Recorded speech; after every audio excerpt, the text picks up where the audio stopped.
নমস্কার, high news আপনাদের সকলকে স্বাগত। আমি শ্রীপর্ণা রয়েছে আপনাদের সঙ্গে। আপনারা দেখছেন নিউজ টুডে। শেষ হয়ে গেল আরজিকর খুন এবং ধর্ষণ মামলার শুনানি। এবার রায় ঘোষণা আদালতে। তবে কি শেষ হবে এবার প্রতিবাদ আর বিক্ষোভ? বিচার পাবে এবার তিলোত্তমা? শেষ হলো সব পক্ষের সওয়াল জবাব। অবশেষে বিচার পেতে চলেছেন তিলোত্তমা। গত 9 আগস্টের একটি ঘটনায় তোলপাড় গোটা রাজ্য তথা দেশ। স্বাস্থ্য ব্যবস্থার খোল নলচে বদলে গিয়েছে।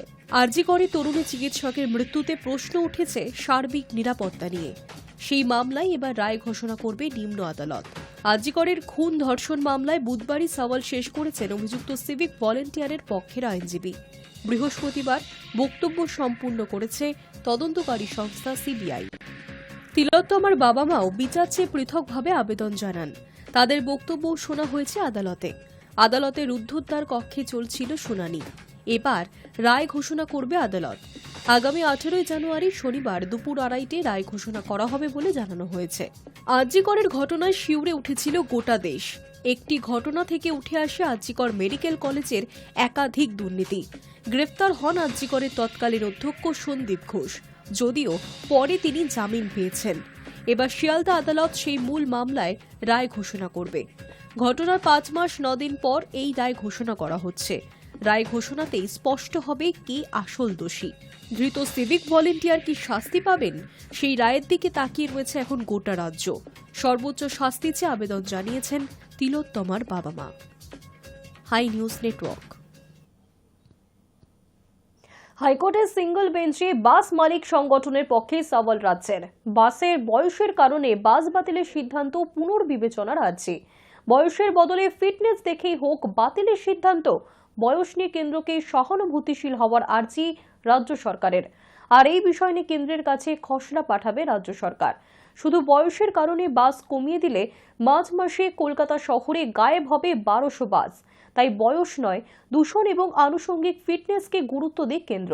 বাস মালিক সংগঠনের আর্জি 15-র বদলে বাতিলের বয়স বাড়িয়ে 20 বছর করা হোক। 1 সপ্তাহের মধ্যে সাপ্লিমেন্টেড এফিডেভিট জমা দেওয়ার নির্দেশ হাইকোর্টের। পরবর্তী শুনানি 21 জানুয়ারি।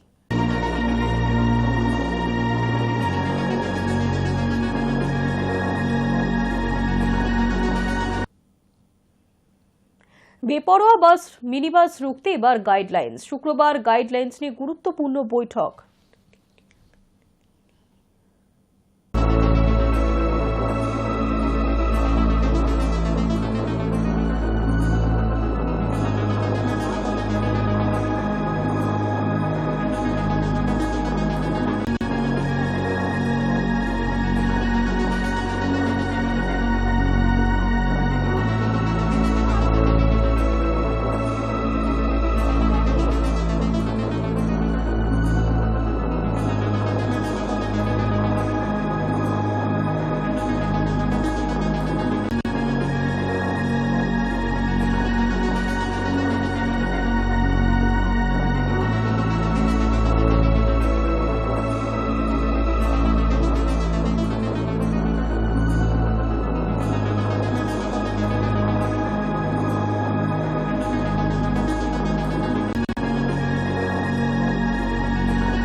দশ দিনের ব্যবধানে ফের কলকাতায় পথ দুর্ঘটনা। বড়বাজারের গার্ডরেল ভেঙে ফুটপাতে মিনিবাস। ঘটনায় মৃত 1, জখম 3। শহরে ফের বেপরোয়া বাসের দৌরাত্ম্য। ব্যস্ত সময়ে বড়বাজারের গার্ডরেলে ধাক্কা মেরে ফুটপাতে উঠে গেল মিনিবাস। বাসের ধাক্কায় গুরুতর জখম 4 জন।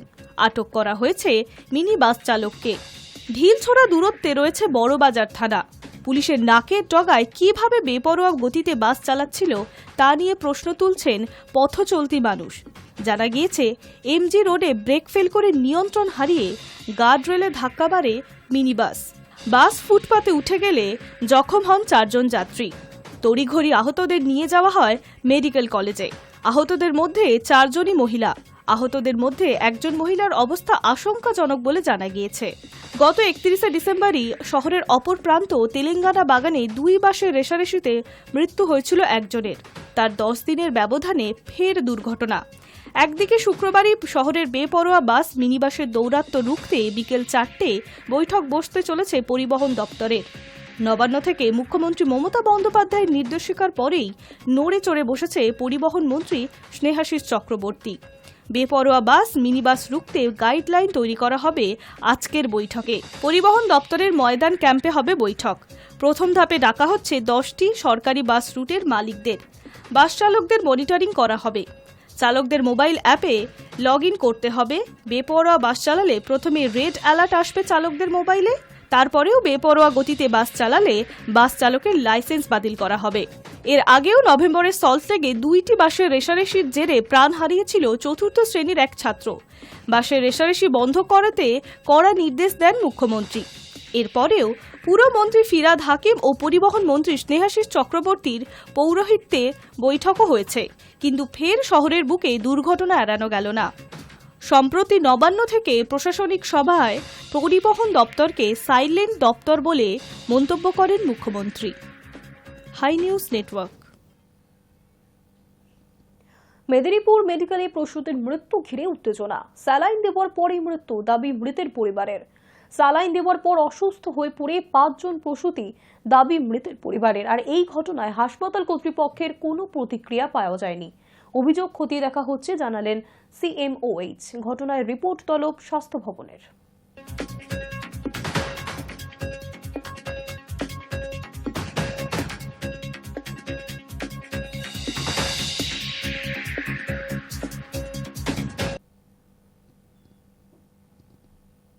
রাজ্যে একসঙ্গে শুরু হতে চলেছে 12 লক্ষ বাড়ি তৈরির কাজ, কিন্তু বাজারে নির্মাণ সামগ্রীর জিনিসের যা দাম তাতে প্রথম কিস্তির টাকায় কিভাবে কাজ সম্ভব তা নিয়ে মাথায় হাত উপভোক্তাদের। রাজ্যে একসঙ্গে শুরু হতে চলেছে 12 লক্ষ বাড়ি তৈরির কাজ। স্বাভাবিকভাবেই তাই যেমন চাহিদা বাড়বে রাজমিস্ত্রির, তেমনই চাহিদা বাড়বে নির্মাণ সামগ্রীর। আর এই চাহিদা বাড়ার সঙ্গে সঙ্গেই তার দাম বিক্রেতারা যাতে না বাড়িয়ে ফেলতে পারে সেই বিষয়ে বিডিওদের নজর দিতে বলা হয়েছে। বাংলার বাড়ি প্রকল্পের উপভোক্তাদের যাতে ন্যায্য মূল্যে সিমেন্ট, ইট, লোহা সহ নির্মাণ সামগ্রী পেতে পারেন তার ব্যবস্থা করতে ডিলারদের সঙ্গে কথা বলতে হবে তাদের। নির্মাণ সামগ্রীর সরবরাহ কাঁচামাল ঠিক থাকে যাতে তা দেখতে হবে। এদিকে কাজের তদারকিতে জেলায় জেলার প্রশাসনিক কর্তাদের সঙ্গে বৈঠক করছেন পঞ্চায়েত মন্ত্রী প্রদীপ মজুমদার। বৃহস্পতিবার মুর্শিদাবাদ এবং নদিয়া জেলায় বৈঠক করেছেন তিনি। কিভাবে বাড়ি তৈরির কাজে গতি আনা যাবে তা নিয়ে জেলা শাসকদের সঙ্গে বৈঠক করা হয়েছে। বাংলার বাড়ি প্রকল্পের 12 লক্ষ উপভোক্তার ব্যাংক অ্যাকাউন্টে ঢুকে গিয়েছে প্রথম কিস্তির 60,000 টাকা। কিন্তু বাজারে জিনিসপত্রের দাম আকাশ ছোঁয়া। এই দামে কাজে হাত দিলেও তেমন কিছুই কাজ এগোবে না বলে দাবি উপভোক্তাদের। 60,000 টাকা পেয়েছি, আর কত পাবো? খুশি এখন কি করে খুশি? আমার ঘর যদি করতেই পারেনি, খুশি কি করে? কেন শুরু করেননি কেন বাড়ি? এটা শুরু করবো, এই তো মাল নামছে, তো এটা রাস্তায় মাল ফেলে দিচ্ছে, সেখান থেকে আবার এই তো লেবার করে বয়া হচ্ছে। হবে কি ওই টাকায়? ওই টাকায় কি আমার ঘর হয়? কতদিনের মধ্যে বাড়ি তৈরির কাজ শেষ করতে হবে, কাজটা কতটা এগোলে তারা দ্বিতীয় কিস্তির টাকা পাওয়ার যোগ্য হবেন, এইসব জানিয়েও সমস্ত জেলাকে বুধবারই চিঠি পাঠিয়েছে রাজ্য পঞ্চায়েত দফতর। আর এই চিঠির সঙ্গেই দেওয়া হয়েছে এই সংক্রান্ত নিয়মাবলী। SOP অনুযায়ী 3 থেকে 6 মাসের মধ্যে প্রথম পর্যায়ের কাজ শেষ করতে হবে, তবেই মিলবে শেষ কিস্তির টাকা।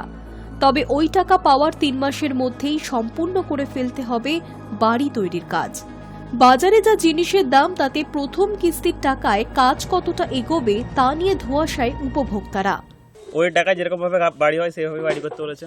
এবার দেখতে হবে, কুলিয়ে যাবে, বাড়িতে করি না, ঠিক আছে, এবার দেখতে হবে বাড়ি কুলাই না কুলাইনি।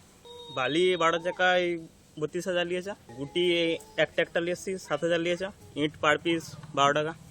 মানে যেই পরিমাপ তো টাকা দিচ্ছে ওই টাকাতে হবে নি তো। Hi News Network. দীর্ঘ টানাপোড়েনের পর শেষে অবশেষে মুক্তি মিলেছে মৎস্যজীবীদের, কিন্তু ভারতীয় মৎস্যজীবীদের উপর নৃশংস অত্যাচারের কথা সামনে আসতেই শিউরে উঠেছে গোটা দেশ। কিন্তু ভারতীয় মৎস্যজীবীদের বাংলাদেশে শারীরিক অত্যাচারের অভিযোগ অস্বীকার করল এবার ঢাকা। দীর্ঘ টানাপোড়েনে শেষে অবশেষে মিলেছে মুক্তি। বন্দিদশা কাটিয়ে অবশেষে ভারতে ফিরেছেন 95 জন মৎস্যজীবী। আর দেশে ফিরেই চোখে জল। বাংলাদেশে হার হিম করা নৃশংসতার কথা শুনে শিউরে উঠেছে গোটা দেশ। কেউ ঠিকমতো হাঁটতে পারছেন না, কেউ এখনো ঘটনার তীব্রতায় ভুলতে পারছেন না। একজন তো ভয়ে জলে ঝাঁপও দিয়েছিলেন, ঢলে পড়েছিলেন মৃত্যুর কোলে। আর এইসব নিয়ে চাপানুতরের মধ্যে ভারতীয় মৎস্যজীবীদের বাংলাদেশের শারীরিক অত্যাচারের অভিযোগ অস্বীকার করল ঢাকা। বাংলাদেশ বিদেশ মন্ত্রকের তরফে বিবৃতিতে জানানো হয়েছে, এই ধরনের অভিযোগ সম্পূর্ণ ভিত্তিহীন। মেডিকেল পরীক্ষা সহ আন্তর্জাতিক সব রীতি মেনেই ভারতীয় মৎস্যজীবীদের সঙ্গে ঠিকমতো ব্যবহার করা হয়েছে বলে দাবি। ভারতীয় দূতাবাসের সঙ্গে মৎস্যজীবীদের যোগাযোগ ছিল বলেও দাবি করা হচ্ছে। 9 জানুয়ারি বাংলাদেশের বিদেশ মন্ত্রকের তরফে এই বিবৃতি দেওয়া হয়েছে। প্রসঙ্গত, গত অক্টোবর-নভেম্বর মাসে ভারতীয় মৎস্যজীবীরা ভারতের জলসীমা পার করে বাংলাদেশের জলসীমায় ঢুকে পড়ে বলে অভিযোগ ওঠে। তারপর বাংলাদেশের পটুয়াখালী এবং মঙ্গলায় আটক ছিলেন তারা। এদিকে এরই মধ্যে শেখ হাসিনার বিদায়, চিন্ময় কৃষ্ণ দাসের গ্রেফতারের পর থেকে দুই ভারত বাংলাদেশ দ্বিপাক্ষিক সম্পর্ক দিনের পর দিন তলানিতে যেতে শুরু করে। এরই মধ্যে আটকে থাকা মৎস্যজীবীদের উপর ব্যাপক অত্যাচার করা হয় বলে অভিযোগ। কয়েকদিন আগেই দেশে ফিরেছেন গোপাল মান্না। তিনিও ছিলেন আটকে পড়া মৎস্যজীবীদের দলে। বাংলাদেশের নৌসেনাদের অত্যাচারের স্মৃতি ভুলতে পারছেন না তিনিও। High News network. কুলতলির বাঘ ফিরে গেল আজমলমারির জঙ্গলে। কেন বারংবার নদী টপকে আসছে গ্রামের পাশে? আবার রাত জাগলেন কুলতলির বনকর্মী এবং গ্রামবাসীরা। শুক্রবার সকালে নদীর পাড়ে পায়ের ছাপ দেখে বোঝা গেল সাঁতার কেটে ওপারে আজলমারির জঙ্গলে ফিরেছে অনুপ্রবেশকারী বাঘ। বৃহস্পতিবার সকালে মাকড়ি নদীর পাড়ে লোকালয় সংলগ্ন বনসৃজন প্রকল্পের ম্যানগ্রোভের মধ্যে বাঘের পায়ের ছাপ লক্ষ্য করেছিলেন মইপিঠের বৈকুণ্ঠপুর গ্রাম পঞ্চায়েতের নাগেনাবাদের কয়েকজন বাসিন্দা। বাঘের আসার খবর পাওয়ার পরেই প্রায় 1 কিলোমিটার এলাকা জুড়ে জাল দেওয়া হয়। 3 দিক দিয়ে ঘিরে গভীর জঙ্গলের দিক খোলা রাখা হয়েছিল।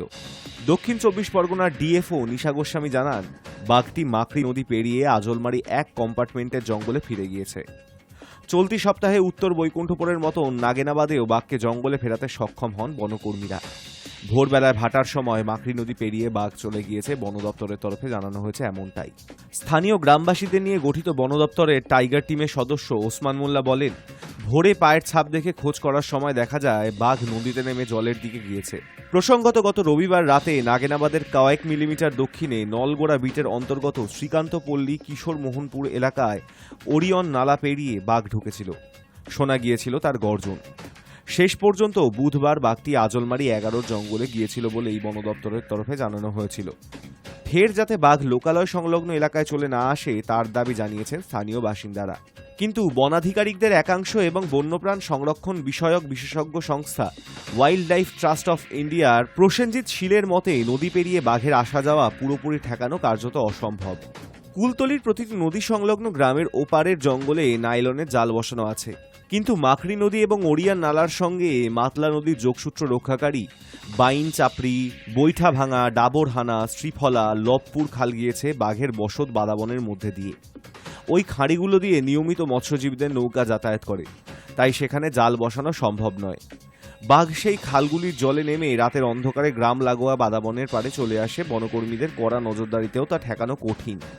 তাছাড়া সাম্প্রতিক সময় বাঘ গ্রাম লাগোয়া নদীর পাড়ে এলেও লোকালয়ে ঢুকে কোনো ক্ষতি করেনি। বনকর্মী এবং আধিকারিকদের তৎপরতায় এখনও কোনো প্রাণহানি হয়নি কুলতলিতে। দক্ষিণ 24 পরগনা বন বিভাগের এলাকায় বাঘের সংখ্যা বৃদ্ধিও নদী টপকে আসা যাওয়ার অন্যতম কারণ বলে মনে করছেন তাঁরা। Hi News Network. বাঁকুড়ায় গ্যাস সিলিন্ডার ফেটে মৃত্যু 2 জনের, গুরুতর আহত হয়েছেন আরও 3 জন। ঘটনাটি ঘটেছে বাঁকুড়ার সদর থানা লালবাজার মাঝিপাড়া এলাকায়। বিকট শব্দে কেঁপে ওঠে গোটা এলাকা। প্রতিবেশীরা ঘটনাস্থলে এসে দেখতে পান একটি বাড়িতে দাউ দাউ করে আগুন জ্বলছে। ঘটনায় যে 3 জন আহত হয়েছে তাদেরকে বাঁকুড়া মেডিকেল সম্মিলনী হাসপাতালে ভর্তি করেছেন স্থানীয় বাসিন্দারাই। এলাকায় নেমে এসেছে শোকের ছায়া।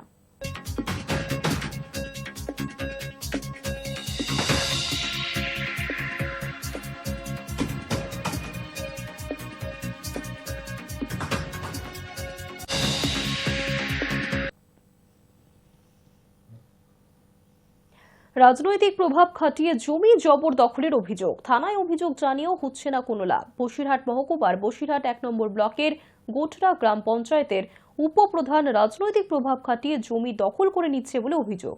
জমির উপযুক্ত নথি থাকা সত্ত্বেও কোনো ব্যবস্থা নিচ্ছে না প্রশাসন, দাবি জমির মালিকের। বসিরহাট 1 নম্বর ব্লকের অন্তর্গত গোটরা গ্রাম পঞ্চায়েতের উপপ্রধান আবু রায়হান বৈদ্য রাজনৈতিক প্রভাব খাটিয়ে লক্ষণকাটি এলাকার এক ব্যক্তি থেকে বেশ কিছু জায়গা জোর করে দখল করে নিয়েছে। বসিরহাট থানায় লিখিত অভিযোগ জানানোর পরও পুলিশের পক্ষ থেকে কোনো ব্যবস্থা নেওয়া হচ্ছে না বলে দাবি করেছেন ওই ব্যক্তি।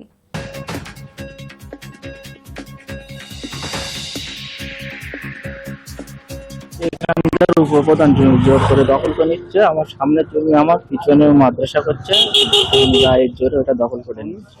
আমি এই কিছু মানুষকে চিঠি করেছি, বিডিওকে চিঠি করেছি, থানাকে গিয়েছিলাম, থানায় এসে ঘুরে গেছে, দেখে গেছে জমি গায়ের জোরে দখল করছে। মানে কিছু মানে মোস্তান নিয়ে, গুন্ডা বাহিনী নিয়ে, তাই দখল করছে। আমি সঠিক বিচারটা চাইছি। দেখুন, এটা তো একেবারে প্রথম কথা হচ্ছে আমি মমতা বন্দ্যোপাধ্যায়ের আদর্শে আমি চলি। মাননীয় মুখ্যমন্ত্রী ঠিক যেভাবে চলতে বলেন এবং যেভাবে চলেন তিনি নিজে, আমি সেটা অনুকরণ করি। সেখানে দাঁড়িয়ে প্রথম কথা একেবারে অসত্য একটা ঘটনা উনি যেটা বলছেন। মানে একটা এতিমখানা আছে, অনাথ আশ্রম, সেই অনাথ বাচ্চারা থাকে সেই জায়গায়। ওই অনাথ আশ্রমের যে কমিটি আছে, গ্রামবাসীরা তাদের নিয়ে ওইখানটায় যে খাট জায়গাটা আছে, ভেস্টেড ল্যান্ড, সেই ল্যান্ডটায় ওখানে অসামাজিক কাজ করার জন্য চেষ্টা করছিল, সেটাকে 9 জানুয়ারি রবীন্দ্র সদনে রাজ্য সরকারের পঞ্চায়েত এবং গ্রাম উন্নয়ন দপ্তরের মন্ত্রী প্রদীপ মজুমদার এবং পশ্চিমবঙ্গ সরকারের গ্রাম উন্নয়ন দপ্তরের সচিবের উপস্থিতিতে হল উচ্চ পর্যায়ের বৈঠক। উপস্থিত ছিলেন মুর্শিদাবাদের জেলা শাসক, সভাধিপতি, মুর্শিদাবাদ জেলা পরিষদ, মুর্শিদাবাদের সাংসদ, জেলার সমস্ত বিডিও, পঞ্চায়েত সমিতির সভাপতি, গ্রাম পঞ্চায়েতের প্রধান, সচিব, কর্মাধ্যক্ষ, জেলা পরিষদের সদস্যরা। পঞ্চায়েতের অর্থ বরাদ্দ এবং তার খরচ নিয়ে দীর্ঘক্ষণ আলোচনা হয় সেই বৈঠকে। বরাদ্দকৃত সরকারি অর্থ কোনোভাবেই যেন কোনো রাজনৈতিক দলের চাপে পড়ে উন্নয়ন থেমে না থাকে, সেদিকেও নজর দিতে বলা হয়েছে বৈঠকে।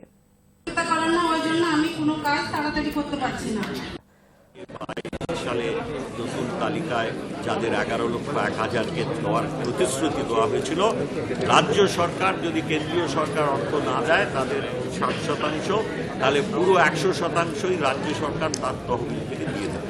এবং উনি বলেছিলেন 2টো কিস্তিতে দেওয়া হবে। যা বলেন আমাদের মাননীয় মুখ্যমন্ত্রী সে কথা অক্ষরে অক্ষরে রক্ষা করেন। ঠিক প্রতিশ্রুতি অনুযায়ী আমরা 17ই ডিসেম্বর মাননীয় মুখ্যমন্ত্রীর হাত দিয়ে আমরা প্রথম কিস্তির 60,000 টাকা, 11 লক্ষ যাদের প্রতিশ্রুতি দিয়েছিল ভারত সরকার যে দেবেন তাদের 60% এবং রাজ্যের 40%, সেই অর্থে তারা মাথায় ছাদ পাবেন। সেটা 24 সালের 17ই ডিসেম্বর মাননীয় মুখ্যমন্ত্রী রাজ্যের তরফ থেকে কেন্দ্রের বঞ্চনার পরিণামস্বরূপ তিনি রাজ্য সরকারের তহবিল থেকে প্রথম কিস্তির 60,000 টাকা দেওয়া শুরু করেছেন। একই পঞ্চায়েতে অনেকে চাকরি করছে, সেখানে দুর্নীতি বেশি হচ্ছে এমনটা অভিযোগ উঠেছে। আমরা প্রায় সব ইঞ্জিনিয়ার স্তরে এবং নির্মাণ সহায়ক তো বটেই, সারা রাজ্যে দেখবেন খবর নিয়ে অনেক নির্মাণ সহায়ক স্থান পরিবর্তন হয়েছে। এখানেও যদি আপনার কোনো নির্দিষ্ট কোনো ইয়ে থাকে, অভিযোগ থাকে, আমি যদি জানতে পারি আমরা নিশ্চিতভাবে। 15 ফিনান্সের কেমন খরচ হয়েছে আমাদের জেলায়? ভালোই হয়েছে। কিছু কিছু জায়গায় যেখানে অসুবিধে আছে আমাদের সেগুলো নিয়ে আমরা আলোচনা করেছি। সেটাই বললাম, কিছুদিনের ভেতরেই আপনারা দেখতে পারবেন যে সেই সব গ্রাম পঞ্চায়েতেও কাজ শুরু হয়ে গেছে। কী অসুবিধে আছে, আমরা এখনও যে স্তরে আছি তার থেকে অনেক বেশি আমাদের এগোতে হবে। সেটা নিয়ে উদ্বুদ্ধ করার চেষ্টা হয়েছে। অর্থ খরচা এবং প্রয়োজনে আরও আর্থিক সহায়তা দেওয়া হবে, কিন্তু কাজটা সুষ্ঠুভাবে হওয়া দরকার। তার জন্যে যেখানে যা খামতি আছে বা যার ধরুন হ্যান্ড হোল্ডিং সাপোর্ট দরকার, ট্রেনিং দরকার, সেগুলো আমরা আলোচনা করেছি। আবার ফিরে গিয়ে আধিকারিক স্তরে আমরা আলোচনা করে নিয়ে তার ব্যবস্থা করি, যাতে তৈরির কাজে ব্যবহার করা হচ্ছে। তো এরকম যেগুলো ভালো ভালো আমাদের উদাহরণ আছে সেগুলো আপনাদের মাধ্যমেও যদি একটু আমরা বিস্তৃত করতে পারি তাহলে অনেকে উদ্বুদ্ধ হবে। আপাতত কোনো অনুমতি দিচ্ছি এই মাল্টি স্টোরি বিল্ডিং। গ্রাম অঞ্চলে এর জন্যে আমরা প্রায় 8 মাস ধরে একটা নতুন নীতি তৈরি করার জন্যে সব ব্যবস্থা করেছি। আমাদের এটা নিয়ম হচ্ছে আনুষঙ্গিক সব দপ্তরের অনুমোদন নিয়ে তারপরে আমরা এটা মন্ত্রিসভায় পাঠাবো। আমরা নতুন কোনো অনুমোদন দিচ্ছি না এই ধরনের মাল্টি স্টোরি বিল্ডিং করার। দর্শক বন্ধু, আমরা এখন রয়েছি মুর্শিদাবাদ জেলার রবীন্দ্র সদনে, যেখানে আজকে পঞ্চায়েত মন্ত্রী প্রদীপ মজুমদার এসেছিলেন গ্রাম উন্নয়ন দপ্তর থেকে। সচিব ছিলেন উলগানাথন এবং আমাদের মন্ত্রী মহাশয় প্রদীপ মজুমদার সেখানে উপস্থিত ছিলেন। তিনি সমস্ত আধিকারিক এবং পঞ্চায়েত সভাপতি, প্রধান, সদস্য, কর্মাধ্যক্ষদেরকে নিয়ে বসেছিলেন। এই পঞ্চায়েতের উন্নয়নের কাজে এই সমস্ত গভর্নমেন্ট সরকারি যে প্রকল্পগুলো আরও কিভাবে বাস্তবায়িত করা যায়, কিভাবে মানুষের কাছাকাছি যাওয়া যায়, মানুষের উন্নয়ন কিভাবে আরও ত্বরান্বিত করা যায়, সেই বিষয়ে দীর্ঘক্ষণ ধরে আলোচনা হলো। সঠিকভাবে উন্নয়ন করতে হবে এবং মানুষের কাছাকাছি পৌঁছতে হবে।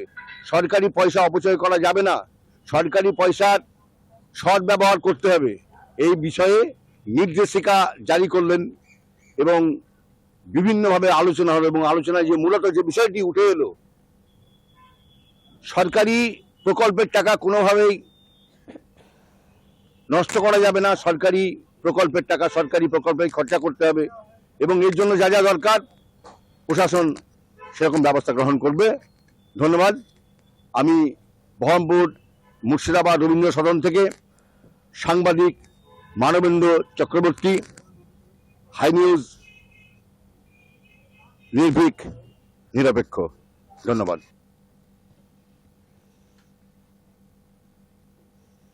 রবিবার সহ 90 ঘন্টা কাজ নিয়ে কথা বলতেই সমালোচনার মুখে লারসেন অ্যান্ড টুব্রো কোম্পানির চেয়ারম্যান। কর্মীদের মানসিক স্বাস্থ্য নিয়ে উদ্বেগ প্রকাশ করেছেন খোদ দীপিকা পাদুকোন।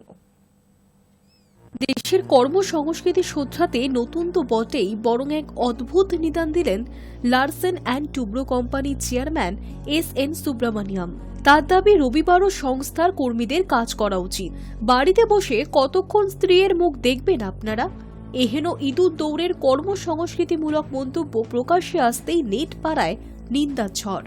কর্মীদের মানসিক স্বাস্থ্য নিয়ে উদ্বেগ প্রকাশ করেছেন খোদ দীপিকা পাদুকোনও। পাশাপাশি চেয়ারম্যানকে কড়া ভাষায় তোপ দাগতেও পিছপা হলেন না অভিনেত্রী। ঠিক কি বলেছিলেন তিনি? কর্মীদের সঙ্গে একটি বৈঠকের সময় তিনি সপ্তাহে 7 দিন তাদের কাজের ইচ্ছে থাকার নিদান দিয়েছেন।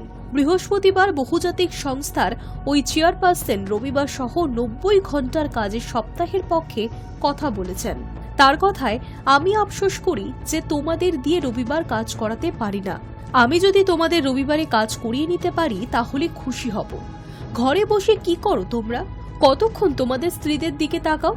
এমন মন্তব্য প্রকাশ্যে আসতেই সুব্রামানিয়ামের মানসিকতা নিয়ে প্রশ্ন ছুড়েছেন অনেকেই। সেই স্ক্রিনশট ইনস্টা স্টোরিতে শেয়ার করে দীপিকা পাদুকোন লিখেছেন, এই ধরনের সিনিয়র পদে থাকা লোকজনকেও এমন বিবৃতি দিতে দেখে হতবাক হচ্ছি। অতীতে কর্মীদের 70 ঘন্টা কাজের নিদান নিয়ে বিতর্কের মুখে পড়তে হয়েছিল ইনফোসিসের অন্যতম প্রতিষ্ঠাতা এম নারায়ণ মূর্তিকে। এবার সেরকমই মন্তব্য করে বিতর্কে জড়ালেন বহুজাতিক সংস্থার চেয়ারম্যান এস.এন. সুব্রামানিয়াম। এক বিবৃতিতে লারসেন অ্যান্ড টুব্রো মুখপাত্র বলেছেন, দেশ নির্মাণ আমাদের মূল উদ্দেশ্য। 8 দশকেরও বেশি সময় ধরে আমরা ভারতের পরিকাঠামো, শিল্প এবং প্রযুক্তিগত পরিকাঠামোকে রূপ দিচ্ছি। আমরা এমন একটি সময়ের মধ্য দিয়ে চলেছি যেখানে সম্মিলিত অগ্রগতির জন্য আরও উৎসাহ প্রয়োজন। আমাদের দেশ সম্মিলিত প্রচেষ্টার মাধ্যমেই উন্নত দেশ হয়ে উঠতে পারবে।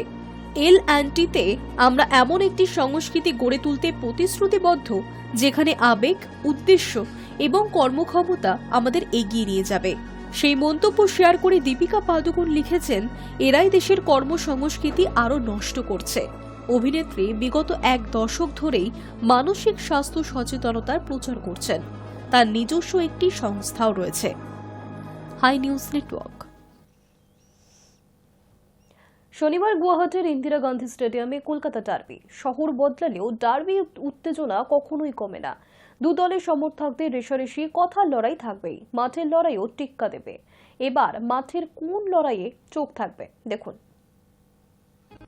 শনিবার কলকাতা ডার্বি, তবে এবারের ডার্বি যুব ভারতী নয়, হবে গুয়াহাটির ইন্দিরা গান্ধী স্টেডিয়ামে। শহর বদলালেও ডার্বির উত্তেজনা কখনোই কোনো অংশে কমে না। দু দলের সমর্থকদের রেষারেষি, কথার লড়াই, তর্কাতর্কি থাকবেই। একই সঙ্গে মাঠের লড়াইও টেক্কা দেবে। এই মুহূর্তে মোহনবাগান রয়েছে পয়েন্ট তালিকায় সবার উপরে। ফর্ম, ফুটবলার, রিজার্ভ বেঞ্চ প্রায় সব বিভাগেই এগিয়ে রয়েছে তারা।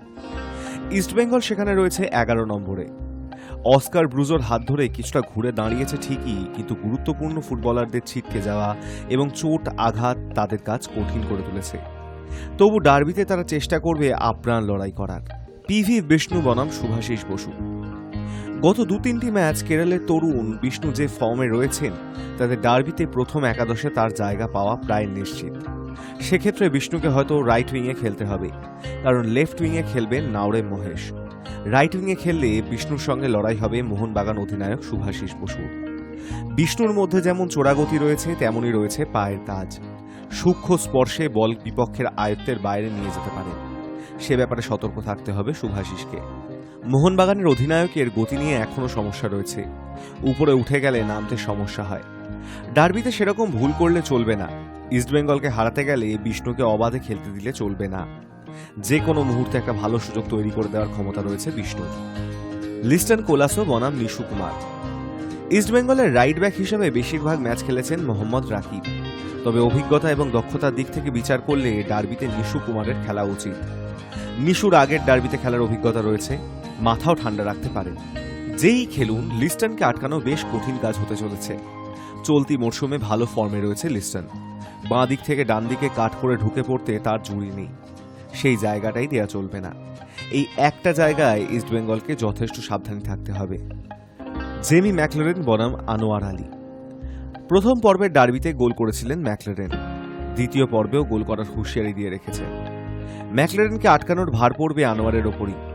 ইস্টবেঙ্গলের বিশ্বস্ত ডিফেন্ডার আগে মোহনবাগানে থাকলেও ম্যাকলারেনের সঙ্গে খেলেননি। প্রথম পর্বের ম্যাচে ম্যাকলারেনকে আটকাতেও পারেননি। তবে ভুল থেকেই নিশ্চয়ই শিক্ষা নিয়ে নামতে চাইবেন তিনি। ম্যাকলারেনের সবচেয়ে বড় গুণ পজিশনিং। ফলে আনোয়ারকে খেয়াল রাখতে হবে যাতে তিনি কখনো নজরের আড়ালে না যান। ইস্টবেঙ্গল ডিফেন্ডারদের বোকা বানিয়ে গোল করার মতন জায়গায় পৌঁছে গেলে ম্যাকলারেনকে আটকানো কঠিন, কারণ তাকে বল বাড়ানোর মতন একাধিক ফুটবলার মোহনবাগান দলে রয়েছেন। গ্রেগ স্টুয়ার্ট বনাম সৌভিক চক্রবর্তী। মাঝে কয়েকটি ম্যাচ চোটের জন্য খেলতে না পারলেও ডার্বির আগে ক্রমশ সুস্থ হয়ে উঠছেন স্টুয়ার্ট।